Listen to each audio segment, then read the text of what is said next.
Did you bring some fish? That is quite logical, Captain.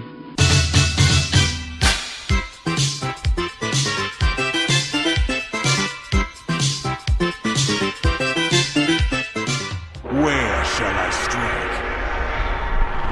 Test your might. Test your might. Get it out! Get it out! Test your might. Test your might.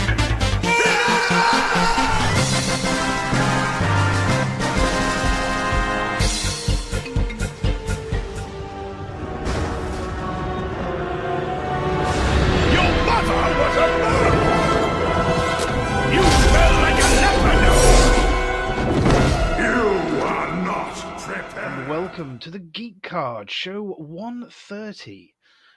This is back to our normal schedule, normal format, but there may be something a little bit spoilery towards the end of the show. We will, of course, let you know. And by we, I am Razerbug, and with me is the ever wonderful Robbie Glow. Hello.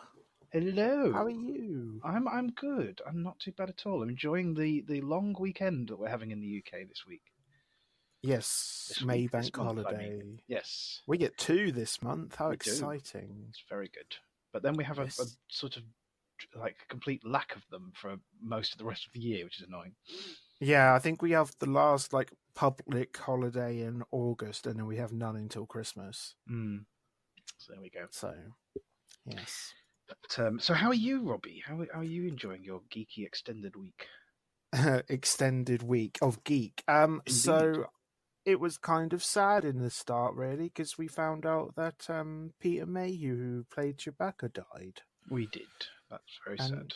Very, very sad times. But we did some WoW. We had a bit of a different format, really, because one of our main tanks in our Discord group was on holiday. So we thought, hey, we'll just bring some new people along and just start from the beginning. And you were tanking. I was. So was Bert.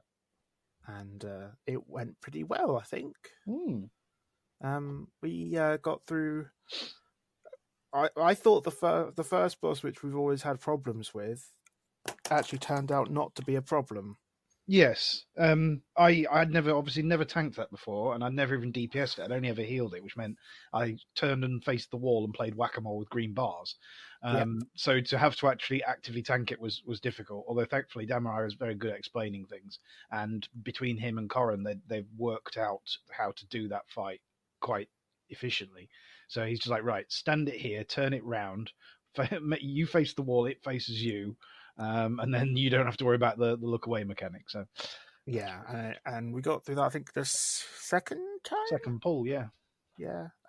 Which was good considering that it was a fight you've never seen. Yeah, so that the reason we took 2 pulls on that is because the first time around I didn't know what the stacks looked like, so I didn't know what I was looking for. And then it was just, oh, we're all dead. Okay, right, that's what that looks like. Yeah, right. That's do the that thing again. that will kill you, right? Okay. Yep. Then I think we got the second and third bosses down in 1. I think, if I remember rightly, because we had a warlock with us, so we cheated the maze system in the second fight. Yeah. Which did help, because a lot of the time people sort of get straggled behind, and sometimes it's difficult as a healer to do that. Because I normally find I have to choose between, do I go with the main lot of the group or do I just hang back and make sure the other people that are stuck behind get through the maze so that they live? But we didn't need that this time, which was nice. Third boss. Who's the third boss? Oh, that's the manic ape, isn't it? Yeah. It's the third boss, and that's never been a problem. That's just don't stand in the green. Yeah. So we got through that. Then we had a bit of fun because it was opulence, and the party splits in 2. And if I remember, you've done that DPS, but you've not done that tanking. No, I've healed it and DPS'd it, but now yeah. So you were kind of familiar with the whole. There's going to be a shit ton of fire, and that was fine.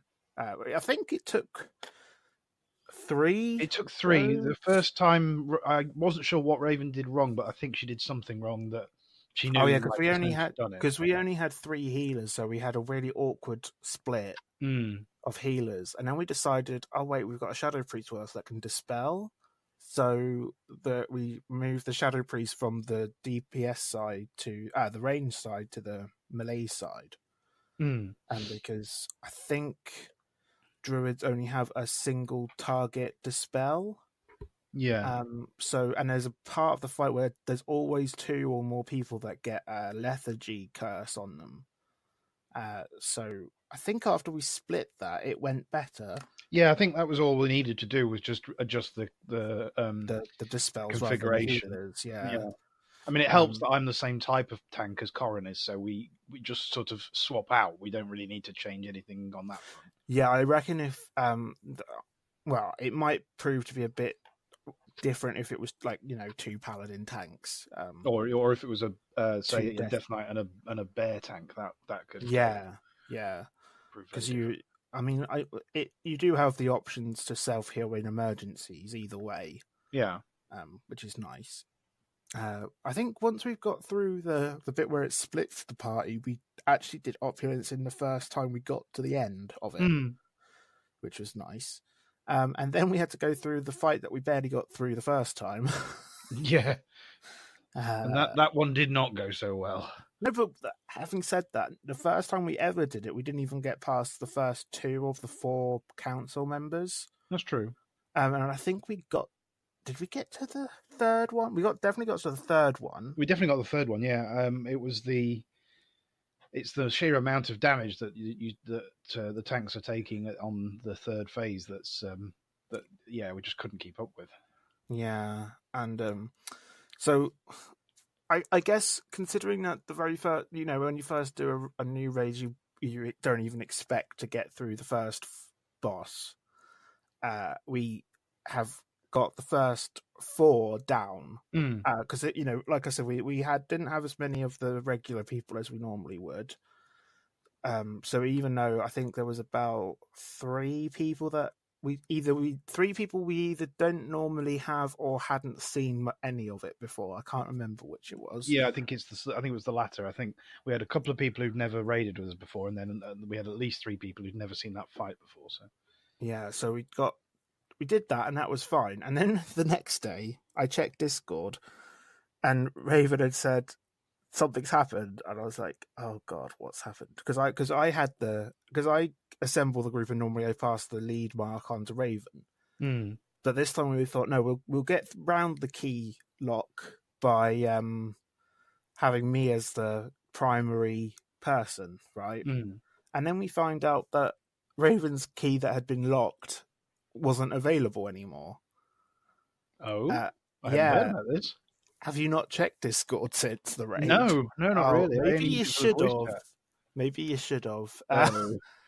So we were like, Raven was like, we don't have the lockout for past Mecha Talk, and we were like, what? What? Yeah. So then Raven said, oh, but there were some people that weren't there this raid, but were there for that raid, so maybe they have the lockout. And we were like, oh, thank God. And then it turned out, no, that doesn't work either.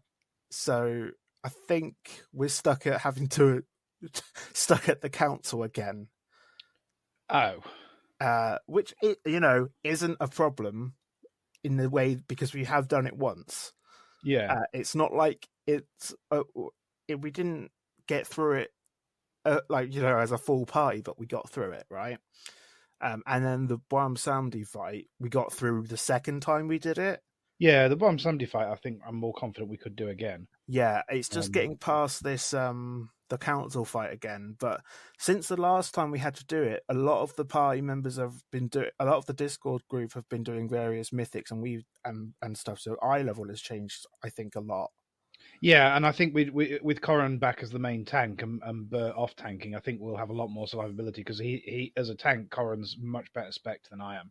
I don't gear as much for tanking anymore because I expect to be either healing or DPSing. So yeah, so I think it's not. Obviously it sucked when when I found out. I was like, did Raven ever find out why she lost her lockout? I don't know, but I have a feeling that someone, I think it was Jackatore, who suggested, why don't you put a Blizzard like ticket in and just say like, I wasn't the one that did it or whatever, that I wasn't the main person, it wasn't really my key that we used, but it's gone. Because there have been times where really, really old lockouts, like from last expansion, are still there. You just have to reactivate them. Right. But Yeah, the because one I remember from we 2 were weeks talking ago, about that. yeah, the one from 2 weeks ago has Because we've still got some gone. Antorus lockouts that we've got from the last expansion. Yeah, and then it's like, oh, so now we don't have a lockout for a current raid, even though the person wasn't even on the leader or assist. That's ridiculous. So I'm not sure what's going on there now, but the last I had checked, we either are putting in a ticket or we're going, oh, fuck, we got to do this again. Which I kind of, as much as I hate that council fight, I do admit that we do need more times on it. I think because we want to get to a point where if we have another problem like this, we could just spend the first half of the evening just going like, right, we get through the bosses, off we go. Yeah, there's something to be said for that. Keep us honest. Yeah, exactly. So, and as annoying as that is, I mean, you just got to put up with it and go on with it, haven't you? I mean, I doubt anyone's going to be like, "Oh, fuck this," and rage quit the guild, the Discord, because I don't think there's anyone in our Discord community that's even remotely like that. So, no, I don't think so. So I think we're fine for the fact that people aren't just going to go, "Oh, well, you're not doing current stuff, so I'm not going to turn up this week." We've always had a reliable amount of people. Yeah, and if anything, it just keeps getting more popular. I mean, we've actually fielded some 15 people plus with 4 healers. So I mean, and when we started doing this in Legion, we sometimes went in as an 8. Yeah, because we just couldn't field the numbers. So it's nice to always have, pretty much always have at least 10 in some configuration. Because we have done 2 healers before with a 10. So it's not the be all end all, but it is just annoying. Yeah. Well, that's the first I'd heard of this. So you have my reactions live on air there, listeners, and then as soon as we come off the air, I'm going to go and check the Discord and find out what's going on. Yes, fair enough. But you also did some more sort of other WoW stuff, didn't you? Yeah, so I've just been pottering around, as I mentioned a couple of shows ago, on a low-level monk. Absolutely loving the 1 to 10 leveling experience in Mr. Pandaria. I mean, I remember the questing experience was quite good as well. In fact, it was very good. It's not quite good. It was very good. But the opening, just that opening starter zone. I mean, the quests are not anything we've never seen before. They're still sort of kill 10 rats and that sort of thing. But just the look of the place, the feel of the place, the humor, the character driven, especially when you see where you knew some of the characters were going to go sort of longer term. The philosophy of it all, it's just been a really, really enjoyable experience. I like how the monk plays, but I was looking at some videos about how Mistweaver healing works, and it looks really good fun, and it looks quite interesting in terms of like how it plays. But I'm also looking at like our time, our group compositions, like the availability of healers and the availability of time to level and gear people up. And I have to say, I'm not sure. I'm not wedded to the idea I was having on previous week's shows, but with paying for a character boost and making this character a 120 that I play on regularly, because I honestly see if I did that, I'd have to decide to completely resign my paladin, because I wouldn't have the time to do that, and then I'd be trying to raid heal as a Mistweaver, which obviously I've never Mistweaver healed before. That would be challenging. And then in terms of like our group composition, there's at least 3 of us who have healers, and in fact the 4th healer in our group, although only low level, is a Mistweaver monk. So I think I kind of just going to leave this one at 10 and maybe pick it up again if I find myself bored, or maybe next expansion if I decide I'm going to try and be the main healer of the group, something like that. So yeah, I think I'm enjoying it at the moment. I got to level 9 just before we started recording, so I think I'll finish off the starting area, and then I'll leave him in the Timeless Isle. Not the Timeless Isle. What's it called? The Wandering Isle. Wandering Isle. Yes. Yeah, enjoying the cherry blossoms and all that sort of good stuff. So you wouldn't even move them across to the faction or whatever? Oh yeah, I mean, I might do the part where they join the Alliance, because that's fine. I'm obviously going to be joining the Alliance, so not a problem there. But yeah, I think I'd leave them at that point, and I might decide later on to character boost them, and if we find out we've got, we're not breaking our necks and using all available time to either raid or do mythics, and we just want to poodle about on alts, then which we did actually. To be fair, a few weeks ago we found we had a few weeks where we had some downtime where we started playing around with alts, which was great fun. So if we end up like that again, then I might sort of boost them and say, right, let's do some normals. I'm gonna try and heal us all and get the hang of this misreaving shit when there's sort of no pressure to be making progress. But while we still want to focus on our mains, I think I'll stick with the 2 that I've got. Yeah, I mean, the good thing about a monk, though, is that you have the choice of roles again. It's not I pick healing and that's it. That's it. So if in the next expansion, if I decide, actually, I am a little tired of Paladin, I'll retire this one and I'll pick up something else, then I've suddenly got the same tank, DPS, and healing that I had as a Paladin. And the monk DPS is actually more fun than the Paladin DPS, in my opinion, although I've only seen the low-level version. And the healer aspect is slightly, well, I would go ahead and say quite a bit stronger than Paladin healing, actually, but only once you get the whole completely different style of play sort of thing. Yeah. I think I think the monk could be a strong contender for my main on the next expansion, but that's getting a bit ahead of ourselves. I mean, yeah, we haven't even had an announcement for an expansion yet. We're only just coming up to 8.2, aren't we? Yeah. With new content and stuff, so we're going to have more content to do soon. Yeah, I mean, I suspect I might pick this guy up again between expansions when we hit that sort of downtime of, especially as we're raiding current stuff.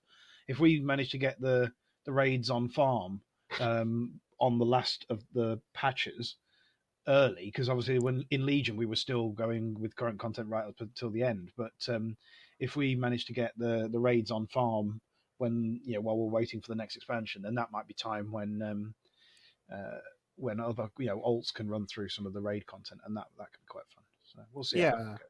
Yeah, that could be cool. Yeah. So what about non-video gamey based role play? Have you been around the tabletop much recently? I have. I was around the tabletop yesterday, actually. So there was a half our normal group didn't make it, so we had to rely on the the DM creating NPCs to help. So we had a let me get this right. So there's my brewmaster monk. There's a kobold sharpshooter, I think he is, or a swashbuckler. He's some hybrid of the two. And there's also a gnome hunter / sniper. So there was, so we had it was the short brigade. Let's put it that way.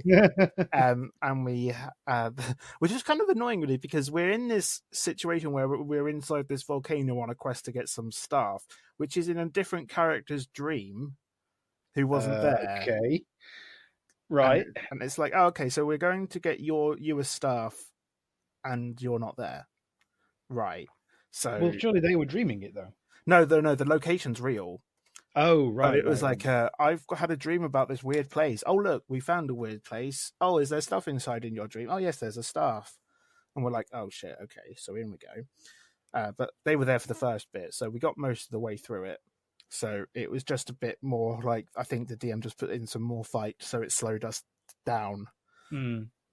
Which is fine, until we found a random NPC buried under some rubble, and of course, because I'm a monk and I'm a dwarf, I was just like, "Oh, boulders, nothing. They're fine."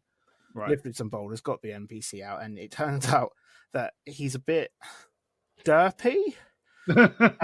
So he's one of those NPCs where it's like if you make the slightest suggestion, he takes it literally. Right. So it's a case of, right, we have to be really quiet, and he's like, oh, okay.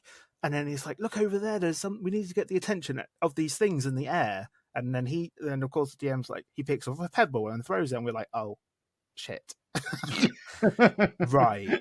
And to make it even funnier, he always spoke with a lisp and a really sort of life cleric prophecy sort of voice. It's like, I'm going to heal my friends and all that sort of thing. And I'm just like, oh, yeah, okay, cool. Great. Just heal us, will you? And he's like, oh, yes, okay. And he was actually like kind of amazing how kind of strong he was, considering that we kind of really underestimated his ability. Because he was the one that was getting the decent rolls. Right. And we weren't. But yeah, that's kind of brings me on to how our playtesting of Blake 7 game using the Spire system is going, because we found it's very difficult to playtest a system properly if you keep rolling for shit. Yeah, I mean, it's true. we can't tell if the system is OP. If the damage, the danger threshold is OP, or if people would just stop rolling crap, we might actually be able to get somewhere. But the second session we did revise the system, so we've taken off some of the consequences of the stresses, and the spire system. We've tweaked it down from where it was, because he was literally killing the party, and I say that as the guy who had the gun was mind controlled and was actually killing the party. Oh, right, okay, yeah. But now we've also moved 3 of the damage tracks. So there's like your mental health, your physical health, and then there's like your stealth, reputation, and resources. And we've actually done a big change from the Spire system, which is we've taken 3 of those stress tracks, and instead of making them personal, we've made them communal. So resources, covert, and reputation, I think it's reputation, I could be wrong, those have now become group things, because as we're doing everything as a crew anyway, it makes sense for things like resources to get like a lack of resources affects the whole group, or heavy spending affects the whole group, that sort of thing. Right. So we will continue on and see how that's going. But it's quite fun. Because some of us are old enough to have seen Blake 7 the first time round and have childhood memories of it, and then others of us have. That's a difficult sentence to say. Have been sort of introduced to it with some choice episodes, and then just basically are enjoying the sort of 70s nostalgia feel for an era we were never in. So yeah, it's good fun. But we'll see how the third reworking of the system goes, because I'm sure there might be 1 or 2 more changes. But you're having fun, right? Yeah, having fun. Yeah, which is just, I actually was a bit skeptical because I've never really been into Blake 7, so it's not something I have a lot of childhood association with. So, but yeah, it is good that we're enjoying it. I was joking, however, that there's a scene in Blake 7 the first time you see the ship zooming through space. They didn't have the budget for it, so they just did a flat 2D map painting of the ship. Oh, and then God. Zoomed in on it. Fun. So that was really awful. But so I've now decided that in a strictly non-canon way, that our faster than light drive works by turning us 2-dimensional, and therefore we can travel faster in 3 dimensions. That's okay. So yeah, I'm making my own fun with some of these bits. Fair enough. So, and you mentioned derpy NPCs. Well, it's not the only thing that will be derpy on this show, but and I'm not talking about the hosts. But before we get to that, I have been enjoying following a podcast called the Darknet Diaries, which is there's about 40 episodes up, and it's from an IT security guy and a pen tester and a white hat hacker, and he's basically collecting and researching and putting together like the sort of story feel and of these sort of things that happened around the world in terms of from the point of view of like an IT security stand, like sort of context. Things like the Stuxnet hacking and virus and that sort of thing. These just sort of these worldwide stories. And then part of that made me stumble across this particular story, which is from a writer called, well, he's a programmer, but he writes for a blog, and his name is Chris Zacharias, and he used to work for the YouTube team, but that's the YouTube team before Google bought. Yeah.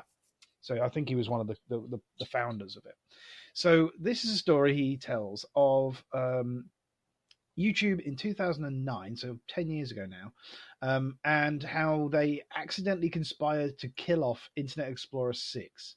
Now, a bit of context here. Internet Explorer 6 was one of the most popular browsers, but it was actually outdated. There'd been IE7 and IE8 that had come out since then, but because a lot of people were they were using it at work, the work locked them in. They didn't allow them to change the browser, or it was parents who didn't, necessarily know how to what different versions of web browsers was, and just wanted something that worked. So, what this meant was that the people over at YouTube had to constantly clean up outdated HTML elements because that were like only semi-supported, and they would have to scramble everything to fix, say, an image tag, because IE would do strange things with them. So, for example, IE6, if it saw an empty image tag, most browsers would just go, no image there, move on, not even bother to render out that part of the code. IE6 would do silly things, like it would say, oh, I haven't got a source for this image. In that case, I'll use the root of my PC. And that would cause, an endless feedback loop, which would either crash the browser or, in some cases, crash the computer. I'm sure people, if our listeners are old enough, will remember the cascading boxes of error messages. Oh my God! Yes, the fountain of boxes. Yeah, so this was the sort of nonsense that they were having to deal with, and YouTube, one of the biggest sites on the internet, so they wanted to make when I say they, I mean the engineering team wanted to make some changes, but the management team wouldn't let them because IE6 represented 18% of their user base, so it was a good chunk that they didn't want to just wipe out overnight. So they sort of sat around in the canteen, at lunch, discussing, what would they do, what could they do, and how could they make some changes without, forcing the users to do anything, and how could they do something that wouldn't get them in trouble with management, who, at the same time as they sympathise with the problem, they didn't have a company policy around when they would begin phasing out support for IE6. And this was not going to be forthcoming anytime soon because Google had just bought them, and they were in the process of aligning the engineering teams. So the engineers came up with the idea of putting a banner above the videos on the front page of YouTube that said, "We will be phasing out support for your browser soon. Please upgrade to one of these more modern browsers." And it showed Firefox or Internet Explorer 8 or Google Chrome, and so they mocked up this banner fairly quickly, and they thought, well, okay, so we can put this in the code, and it will hopefully encourage people to move away from IE6, but it doesn't really affect the brand because we're only saying we are phasing it out soon. They're not saying when. They're not saying we're stopping it absolutely at this hour or anything. They're just like, we're phasing it out and it will be soon. Now, interestingly, at this point, the people at YouTube are very different from Google's own team. So the people at YouTube, the author describes them as grey hat hackers, into fast cars and drinking hard whiskey. They got piercings, tattoos, all this sort of thing. I resemble that remark.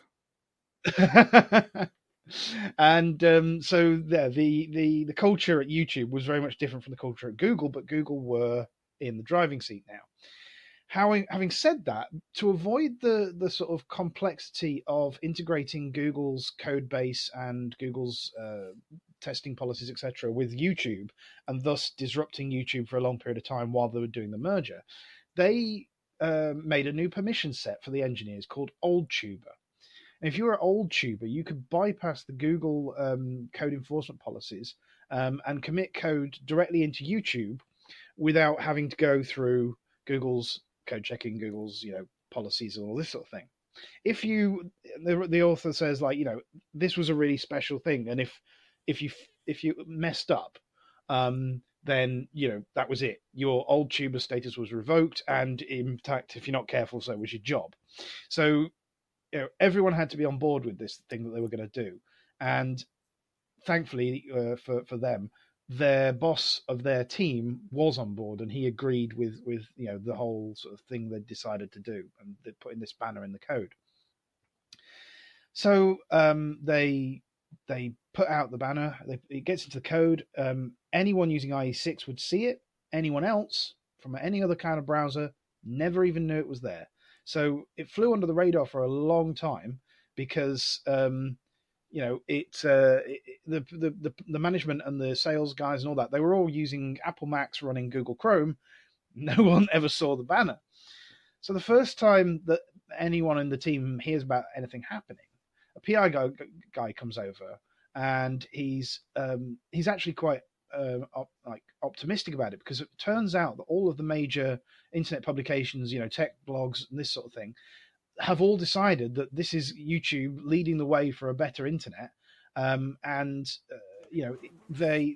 there's really positive PR about this. YouTube's getting applauded by the internet in general for this. So he sort of says, don't know how you managed to get this one in, but it's great. There's not really a problem from the PR side of things. Next, however, a couple of lawyers turn up, suited and booted, in a state of panic. They demand that the code is removed, so the banner's gone from the website. Oh, God. But the engineers are like, well, we can do that, yeah, sure, but it means we'd have to take the site down for a few hours to do a complete emergency push of the code base. So the lawyer's like, oh, well, we can't do that, but and one of them's just really, really in a state of panic. He says, look, why did you have to put Google Chrome as the first choice? Because it looks like Google are trying to force people to stop using Internet Explorer and start using Google Chrome, and therefore, they're in for a whole mess of hurt because of the antitrust laws that they're breaking. Turns out they didn't do that. So what the engineers quite cleverly did is they made it so if you visited the page and you hadn't visited it before and you were using IE6, the code would randomize which of the three options it put first. So in fact, the order I read them out in, Firefox, IE, and Chrome, if I'd gone to the site with a fresh browser, I could have seen that in any combination. So in some places it would have looked like Chrome was pushing Internet Explorer 8 first. So what they did was they put a cookie on the computer to say, I've seen it in this configuration, so from now on, always show it me in the same configuration. As luck would have it, the two lawyers had managed to get the same random chance at the same time, and so to both of them, it looked like Chrome was placed first, and therefore Chrome was being shown preferential treatment. But the engineers, they sat down, they told them what had happened, because obviously lawyers aren't techies. They can't be expected to understand the little minutiae of coding. So they sat them down, they cleared the cache of the IE6 browsers, and they repeated the process several times. They saw that the browser order was random, that it was a complete random shuffle, and the lawyers were like, okay, fine. That's fine for us. There's no legal issues here. We're just going to stay out of it. So a couple of days would go by, and they're panicking a little bit because, shit, we put this code in without getting permission from management, without consulting PR teams or the lawyers. I mean, okay, we don't think we're going to get sued yet, but it's a matter of time. We could have... Yeah, we could have really screwed the pooch here. Other engineers, however, are coming up to him going, oh, it's great that you're doing this. It's fantastic that you're taking a stand. We've been wanting to do it for years. And on that point, it turns out that the Google Docs team had basically made the same banner with the same sort of wording, but they'd never been able to get permission from Google to go ahead and launch it. Oh. Their engineering teams noticed that the banner's gone up on YouTube, and they're like, oh, shit, they must have given them permission. Great. Okay, well, we'll put ours up then. So they slapped up an IE6 banner at the same time, pushed it into production without clearing it with anyone because they thought it had already been cleared because, hey, look, it's live on YouTube. So suddenly YouTube and Google Docs are all saying don't use IE6 anymore. And those are like two of the biggest used parts of the internet. So, suddenly a good chunk of stuff available online is telling people not to use IE6, even though Google management has never agreed to this, because it was positively received by the internet blogs and tech firms, that sort of thing. Websites all over the world were like, oh right, okay, cool. So Google's completely decided to kill IE6, so we're going to do the same, And sites all over the internet started putting up banners saying, we're killing off IE6.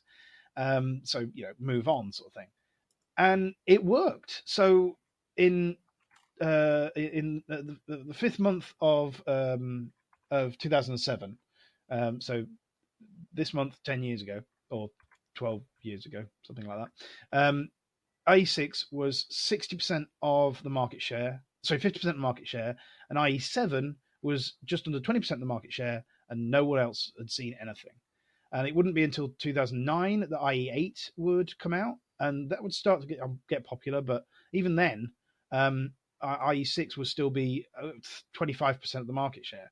By the time this happens, the decline for IE6 just absolutely flatlines. It plummets in between the fifth month and November in 2009, and then by 2012 it's dead. It's absolutely flatlined.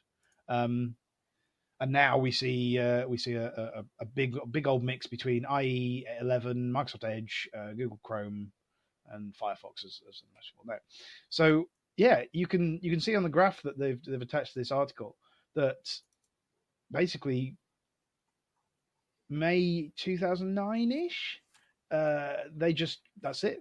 IE6 support just drops like almost vertically. They apparently saw the traffic from IE6 to their sites drop by 10% in the week that they did this, and without ever getting approval from a lawyer, from a management or policy people or anything like that.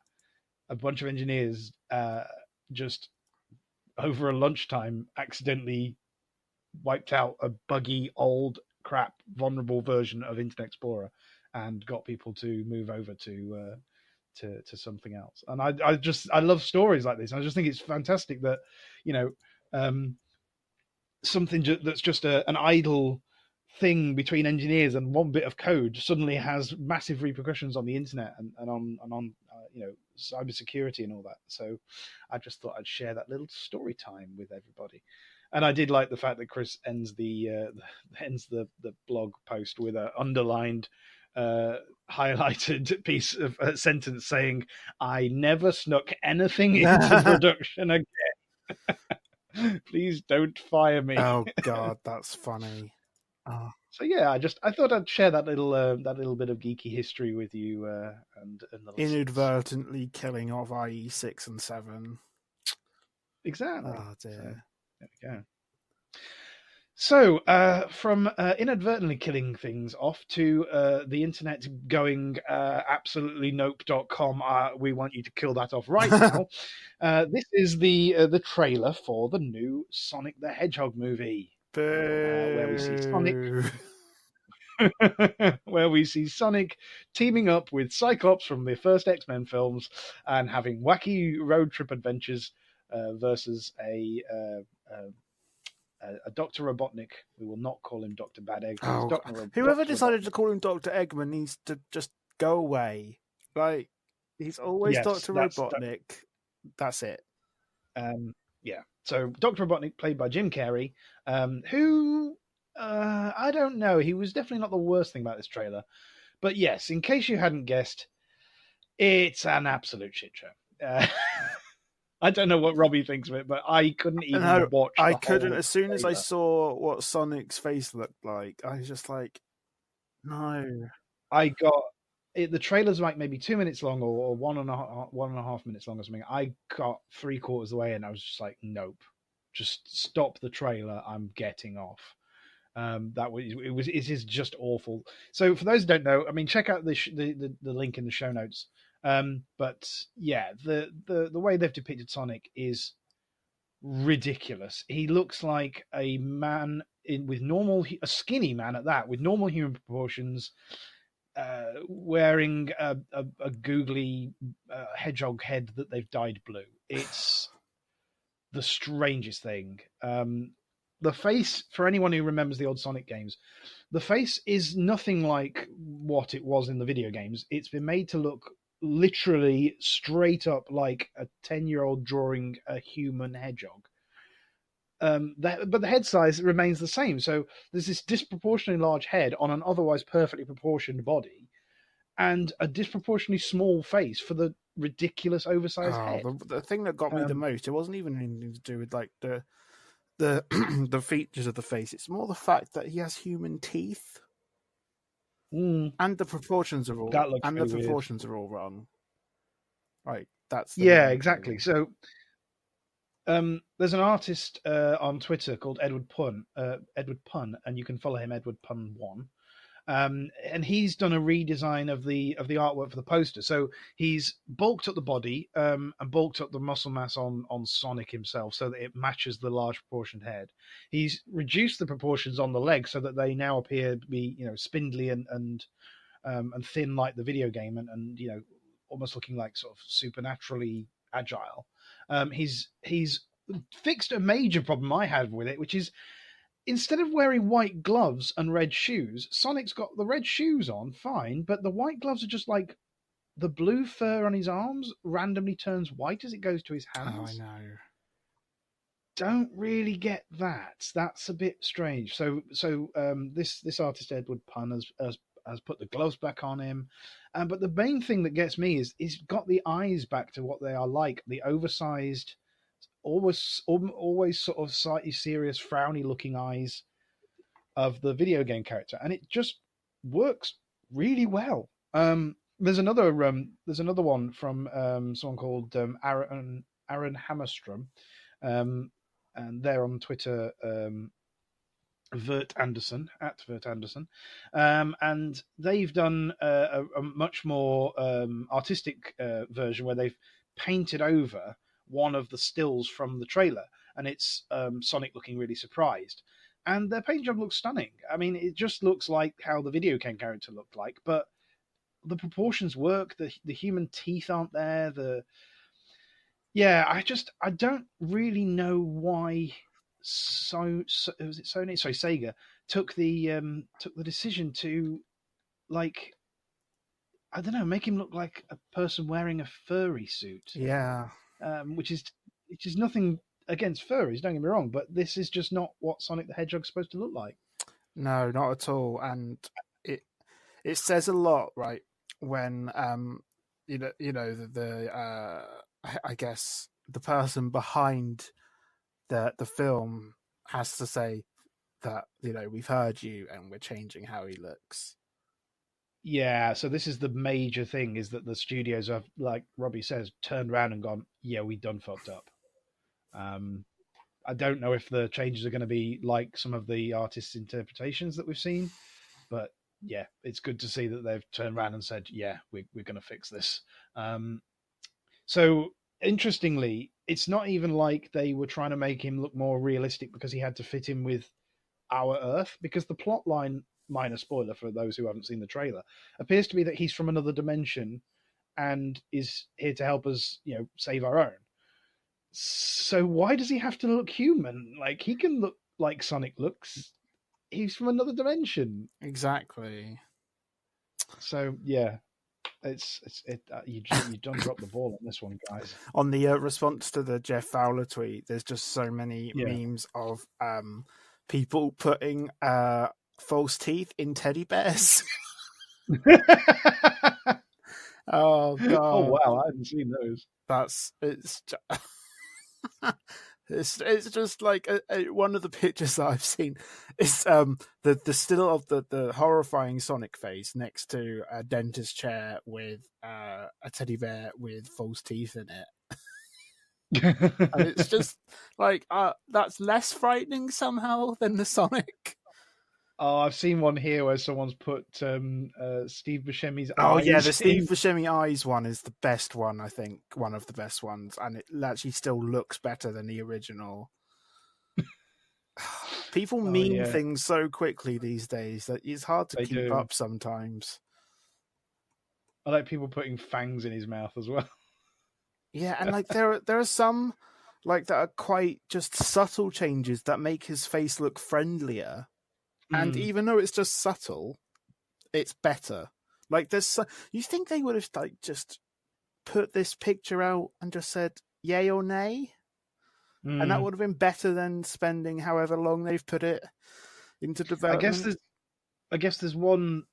I was going to say silver lining, but perhaps blue lining would be better to this, which is that because this is a fully CG character and not massively different in proportions to what they've already done, they can probably re-render this much easier than they'd have. You know, it'll take a lot of work from the artists, but they can probably re-render this much easier than if they were having to, you know, take it back and reshoot real people. I mean, surely as someone as yourself and your partner who have worked and do work in like this sort of industry, you'd be annoyed, wouldn't you? Something that had been done by higher ups and you knew was shit. Yeah, I mean, this is it. Like, I'd love to hear from the art teams, and maybe we will, you know, after the film's released and however long it's run for. But like, is this creativity that the artists have come up with, and that they're proud of their way of the direction they went with this and the look that they gave Sonic? Or, you know, was this a decision made by producers and the artists did their job, but secretly thought, you know, we're turning out something that looks crap? Yeah, I mean, in a bit of a lighter thing, I think I did find the show title, which is now with Buscemi eyes. So nice. That's going in. So okay. You could take one good thing away. Yep, I'm liking that. Yeah. All right, so at this point, we are going to do our usual wrap up. We're going to tell you where you can follow us on Twitter, to head over to the Voice of Geeks Network at vognetwork.com for all other amazing podcasts, for everything of your geeky or pop culture-y tastes. We're going to tell you to head over to girlsgonewow.net/Discord to find information on how you can join us if you want to raid with us.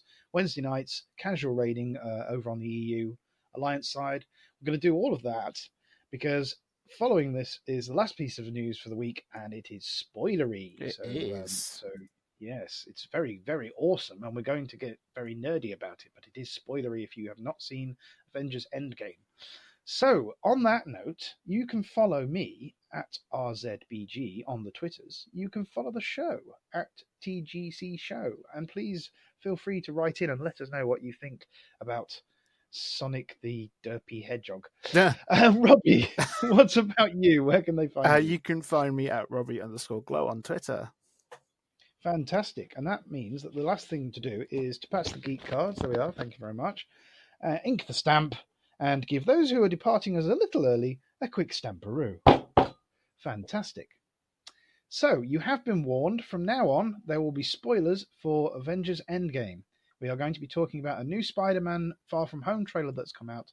There will be spoilers for Avengers Endgame. If you do not want to be spoiled and you have not seen the film, hopefully you didn't listen to the last episode we did. Otherwise, we're very sorry, but we did warn you. But yes, for now, it is goodbye from me. And it's goodbye from me. Do you think they've gone yet?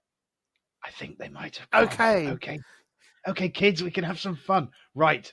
So this is the new trailer, which has dropped literally minutes before we went on air, and just in time for me to get it into the show notes, for Spider-Man Far From Home. And the events of it are clearly set after Endgame, which is something that Robbie and I were wondering about. I think one of the last things we said was like, okay, and where does Marvel 23, which this is, fit into it. Yeah. And So yeah. So the trailer opens with, I mean, if you haven't seen the trailer yet, but you have seen Endgame, then head over to Podbean. The Geek Card, all one word, .podbean.com. Check out our show notes. There's a link there to the original official Marvel tweet with the video in. So the trailer opens with Lucky and Peter Parker in his Spider-Man outfit with his mask off, sitting around. No, actually, he's not in his Spider-Man outfit. He's just in civies. He's sort of just in his civil stuff, yeah. Yeah, and they're sort of reminiscing, and they look down and depressed, and Spider-Man says, like, everywhere I go, I see Iron Man, because he's got like graffiti murals on the wall, and he's in the papers. Yeah, so he's down about that, and Lucky says, "Is it Lucky? Am I getting that right? Yeah. Or is it Foggy? No, it is Lucky. It is Lucky." So Lucky says, "Look, Nick Fury is trying to get hold of you. He says that Thor's off world, that Captain Marvel isn't available. You know, everyone needs to step up and help now that Captain Marvel has to go collect her $15 million checks, so she's not available right now. And if you haven't seen that tweet, that was fucking amazing, and I'll link it again, in the show, just in case you didn't see that one. Cool. Yeah, so Peter Parker says no. He actually cancels a call from Nick Fury, sends it to voicemail, and says, "No, I'm not doing this. I'm going on holiday. I'm going on a school trip. You know, I'm going abroad to Europe. I'm going to hang out with my friends. There's this girl I think it might be kind of into me. Like I want to tell her how I feel, this sort of thing." And we see them start on a school trip. And then we see, they're checking into their hostel or whatever it is they're staying, and Peter Parker's friend keels over after he's shot in the ass with a dart gun.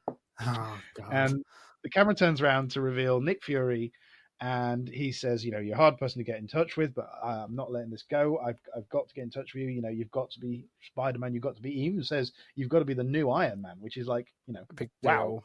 deal. So and Peter Parker says, "Well, I can't. I'm just a friendly neighborhood Spider-Man. I'm just a little guy. I'm not doing this."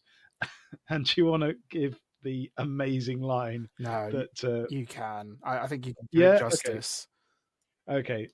So Fury looks at him, nonplussed, not impressed at all, and says, "Bitch, please, you've been to space." Yeah.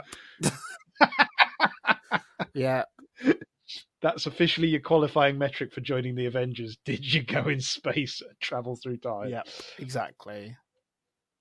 So the trailer pans up with some great action sequences, and we get a first impression of Mysterio, played by Jake Gyllenhaal. Yep. Is that correct? Yeah. And this is the thing that's kind of confusing me. He's a good guy. Yeah, I always thought that Mysterio was the definition of neutral myself. I mean, in the comics and the animated series, he's definitely, a self-serving villain. I mean, he's a member of the Sinister Seven. Yeah, but it's self-serving in a way that he'll do what he thinks is right. Yeah, that's true. I mean, he's not sort of chaos, self-driven, neutral, like true neutral. Yeah. But in this one, and here we go with a massive revelation that is setting us up for where Marvel go with the next few films. Fury tells Peter Parker that this is Mysterio. He's from a parallel Earth. So he's like opposite Mysterio. Yeah.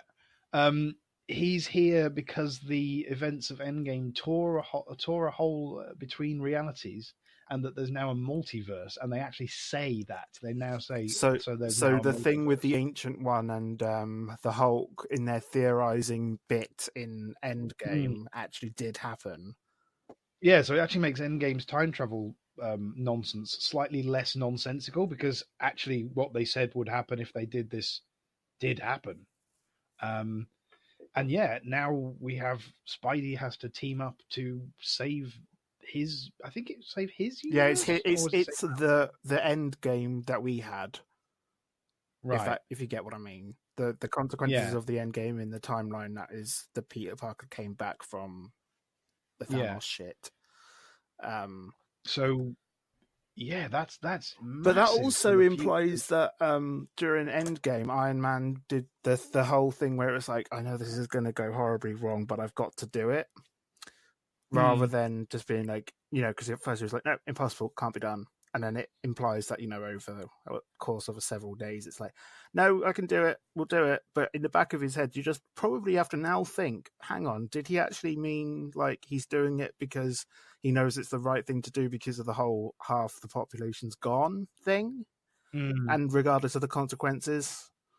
Because, I mean, I don't know whether you imply or whether you think that Iron Man's demise he knew about beforehand. No, I don't think so. I don't think we can't really infer that from the trailer itself. I mean, for all we know, there might be revelations coming up in the film, but yeah, from the trailer itself, I don't think we can infer that directly. One thing I do find very interesting, and it makes a lot more sense now, is I don't know about you, but when I first saw the first trailer for Far From Home, I thought, this is actually kind of dull. It's just we're going to set another Spider-Man adventure, but this time it's in Europe, and it's also going to be the whole it's the after. It's and now it's like, oh, he's just having some fun and being a kid. Yeah. So I mean, this is huge. I really am excited now. It's like, go see this movie, kids. Like this is huge. This is Spider-Man is going to be used to set up the next wave of Marvel films, and I wouldn't be surprised if actually Spider-Man's going to be the big thing in it, because Spider-Man was in the Avengers, Spider-Man was in the Fantastic Four. Yes, he was. Kids, go look it up. So, this is huge. It means if they want to, they can center the rest of the MCU around. Instead of around Iron Man, it can now be centered around Spider-Man. It also implies that instead of the Captain America Iron Man, it's now going to be Spider-Man Memento. Yeah, I mean Magneto. Sorry, Magneto. No, not Magneto. I know you mean. I know too. I forgot already. Mysterio, Magneto, Momentum, same person. That's the one. Yeah. So, yes, it's out. I can't remember when it's actually out, though. Yeah, that's kind of a problem. You get us all excited for this, and then we realize we can't actually remember what Let's get your tickets now, so it's soon. I'll just have a quick look while I'm here on the website of their fancy website. Oh, I also have to say, I'm loving what Mysterio looks like. The costume really works. That somehow they've made that dome head, bowl head thing work really well. It's July 2nd. It's July. Okay, so we've still got a little wait. Yeah, a little month, about a month away. Oh God, is it just about a month away? Bloody hell! It's like 4 weekends away. God, the year's going by so fast. But this looks absolutely incredible. I am so looking forward to this. Let us know in the tweets, in a non-spoilery way if you can. We'll try and filter them. But be subtle. Let us know, or you can message the show in a DM maybe, and we can give your opinions. We will probably be touching on this again as we find out more news about this awesome new development, and speculating wildly. I predict. Yep. Final thoughts, Robbie? I'm looking forward to it now. I was a bit on the fence before, but now that they've done the second trailer for it, I'm more behind it now. Yeah, absolutely. I think I agree. This is fantastic, and it really shows that actually they're far from phoning it in. They're pressing forward with the future of the franchise, and it ain't ending there, guys. So yeah, fantastic. I'm very much looking forward to it. All right, then. So next week, show 131. All of our contact details we gave a few moments ago will obviously still work. They're still valid. They're still valid. The multiverse has not shaken them up that much yet. So let us know what you think. Please don't spoil other folks in doing so. But yeah, we'll come to people's thoughts next show, perhaps. Yeah.